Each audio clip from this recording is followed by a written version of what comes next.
Sean Patrick Tario, man, thanks for joining us today. Glad to be here. Good to see you again. It's been too long, and I apologize for that. All good, man. All good. I've been staying busy, so no worries. Glad to hear it. So, right out of the gate, the big question I think for a guy like you that makes sense is, what are the deal breakers for online privacy in this day and age that really kind of stick out to you? Sure. So just as in the health and wellness arena, like knowing where your food comes from is so important, right? Like that's a deal breaker. You need to know where Sure. your food is coming from. From a digital domain, it's knowing where your data lives is Mm, absolutely essential. So to that end, the operating system of the devices that you're using are absolutely critical. So for your phones, it's either going to be Google Android for the most part, or it's going to be iOS, which is Apple. right. So knowing that and understanding that those companies really own and control your phones. If Right. they control the operating system, which is the brain of the device, then they control your phone. And with your laptops or your desktops, it's no different. So if Microsoft through Windows owns and controls the operating system on your laptop or your desktop, then Right. they control your desktop. It's really theirs, and you pay them for the privilege to use that device because they see everything that you see, they hear everything that you hear. They're constantly listening, constantly on, constantly tracking. Right. When you wrap your head around that paradigm, you can start to really make critical decisions about, okay, do I really want and need these companies controlling the devices that I depend on all day, every day? Sure. Yeah, I mean, they hold all your information, you do all your business on them, they never turn off, right? Even when you turn them off, they're still listening. And I just Right. wrote a whole article on Apple and proving that even when you turn your iPhone off, just completely turn it off, shut it off, Yeah. it's still Yeah. tracking, it's still listening to everything that you're doing. That is wild, man. So, uh, what got you here to this point with Mark 37 and your expertise in the ghost phone, ghost laptop, ghost digital device world and sort of the graphene operating system? Maybe give us a little background real quick, Sean, about how you kind of arrived at this moment in your life. Man, I'll try to be quick about it, but I spent a career in Silicon Valley working for different infrastructure, hosting, security, data Good center, start. right? And I really just started learning how the sausage was made and started realizing that the companies and the ethos of the people that own these big infrastructure companies Yeah. is really diametrically opposed to our ethos, which is focused about freedom and liberty and sovereignty. Mm, So they're all about control. They're all about wanting to access and aggregate as much data as possible so that they can use that to, market better to us. But really they're using that information and data to trigger us in ways to move us as a society in certain directions. And once scary. that became super clear and evident to me, I said, you know what? I need to get the heck out of here. And so I left and I started building different companies that were focused on parallel infrastructure. So building hosting companies, data center companies, where mission aligned people who were awake and aware owned the dirt that the facility was in, owned That's servers, key. managed and controlled their own networks, because we could build all kinds of fun apps, that will help us live free and sovereign lives. But if they're hosted on platforms or on servers or with companies that want to turn us off because we're violating their terms of service, Right. do it in an instant. So that's what really it's me just scratching my own itch and realizing that no one was out in the market really trying to solve for that paradigm reality. And so I just started doing it. So once we had the infrastructure in place, I moved on to the next game changer, which is literally these devices that we were just talking about, your laptops, your phones, the tablets you use on a regular basis, and really trying to wake people up to just how abusive this paradigm is and the Yeah, of surveillance course. state that we live in. Yeah. Look, it's I'm right off the top. I should let the audience know I'm guilty in not having one of these ghost phones, so I should Despite me definitely. pressing you for I know over a year you're now. great, man. You are great. Listen, if you understood how important people like you are in my life, you got to press the button with James a lot sometimes on certain things, but I'll get there. Um, So with all that information, man, what are you teaching this year? Same as last year or like prior year? I don't know if you were there last Yeah, year. it's going to be a little bit of the same. I'm going to be focusing less on like all the ways we're getting screwed because I think people quite realize that now. And we're going to be focusing a lot more on doing demos of like, here's the tools and the application, Oh, that's a showing great you. idea. So, just like you, James, you're like, well, it's going to be difficult because I don't know if I can still do all the things I need to do to be successful and, manage my podcast and make Yeah. money and do all this. We're going to debunk all of that and prove to you and show to you, look, you can still do all the stuff that you need to do using devices that are not owned and controlled by companies that are trying to kill you. I'll be there. I'll be there with my hand up at that class for sure. Hopefully it's not prime coffee time because it's hard for me to get out of the booth at prime. Well, my goal morning is time. before October to get you up and running so that you Well, can, that's a good call. be Yeah, an evangelist at the event. that's a good call. That should be our goal. We'll talk after because I got an idea anyway. But yeah, man, awesome. So is it just going to be you? You're bringing the whole crew? I remember last time you came with your business partner and family, all that. You guys had quite a group that first go Yeah, around. we have grown significantly in the last year and a half since that event. We were all staged ready to go for the event last year, and then the hurricane came. Of And course, yeah. I was on only the same live like boat. 30 minutes south of Saluda, so Oh, you yeah, were my you were area in got it. pretty messed up. Wow. Yeah, Yeah, I didn't know that. yeah, we're gonna have a much larger showing. We have, it's gonna be a little bit more put together. Let's just say that we were a little bit more, hobby 2 years ago when I was just starting the business, but we're now a legit, viable, business. I've got employees now and whatnot. So Oh, dude, that is such great news, man. People like you have to just keep growing. The normalization of this stuff will really change a lot, I think. But so outside of that first year coming, teaching, meeting the people, and all that, what are some of the things that you really enjoyed about Prepper Camp 2024? yeah, so the community obviously is great.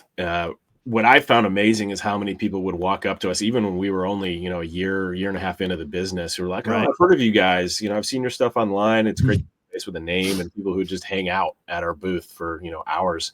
Yeah, that feels And good, man. doing ad hoc trainings at my booth, and just had a bunch of lawn chairs that we spread out. And so that was great. But meeting all the other organizations and companies and products and services that I'd never even heard of myself. Oh, sure. Yeah. Meeting with the vendors, like spending time with the other vendors actually was my favorite part at the last event. Yeah, there's a lot of cool people there, man, every year. And the vendor group, like is a camp in and of itself because you got food, you got coffee, you got good conversation, you got, even if you get hurt, you got first aid. Everybody there kind of serves a little bit of a purpose in the vendor area itself. Yeah. And actually my favorite part was bartering at the end. Oh, yeah, that's fun. So just walking around and doing trades with people. And I think the concept of bartering is not addressed enough. And I think, more of these Prepper Camp type of events really need someone who can just speak specifically to that and how to think through that. Because once you start doing it, you start to realize what's possible and that like there's more things than just dollars that have value. Oh, yeah. I do it every year. A game changer. Sure. And with everything going on in the world, like we have to start operating that paradigm like now. Yeah. Well, you bring up a good point. I'm teaching a class about when to act and when certain triggers take place. And, that's becoming one of those things, when to say when, because things happen now and you think to yourself, should I jump? Should I not jump? Should I take this action? Should I not take this action? And to your point with bartering, that's a real clear one of those. Should we start doing that in our communities? Should we start doing that in our wider, neighborhoods? Because there has to be a start time or you won't start. You know what I mean? Or you'll start late, which could be detrimental. But so that first year, did you guys camp on property, or were you so close to home you just went home? I think we were so close to home that we just went home. Actually, that's what we did that year. Okay, cool. Yeah, that's a pretty fun aspect of it. You may want to consider staying after and hanging out at some campsites because we have some fun there at nighttime. Some good groups of people. We usually always have at least one big PBN podcast night. You know what I mean? Yeah. And invite whoever wants to come and do a show. It's fun. Yeah, that's the plan. I think that Prepper Camp was the first prepper type event that I had been to. Yeah. So I didn't really know what was going to happen or what was going to go on. But now that I do know, we're definitely going to be just staying at our location and throwing a tent up and making it happen. Yeah, staying in the vendor row is pretty cool, Yeah. you know. But they have the tent city if you really are a man of the people. That's like the man of the people location. I feel like because it's have you ever see it? It's just like a big line Yeah. with campsites on either side, cars parked right there. Yeah. We spent a lot of time there. So we didn't go Oh, home good. until That's like good. 8 o'clock, 9 o'clock at night when we were there. We saw the concerts and stayed for all the different events after hours. Oh, that yeah. So you got the full experience. Oh, Yeah. all right. Well, that's great, man. Um, so you'll have, as far as at the booth section, what are you guys bringing? Are you gonna have? You've got to have phones and laptops and the Yeah, like. we've got all kinds of fun stuff. So not only are we going to have these things called mic locks, which I think we had when we were there last time, which you can plug into your we call Babylon devices, so your iPhone or your Google Android device, and it will mute your phone. They're really kind of band-aids, right? What do you mean by mute? So when you plug the device into your phone, it serves as the audio source as far as your phone is concerned. It's almost like plugging in an HDMI port into your TV, and then telling Oh, I've got you. Okay. you to source A.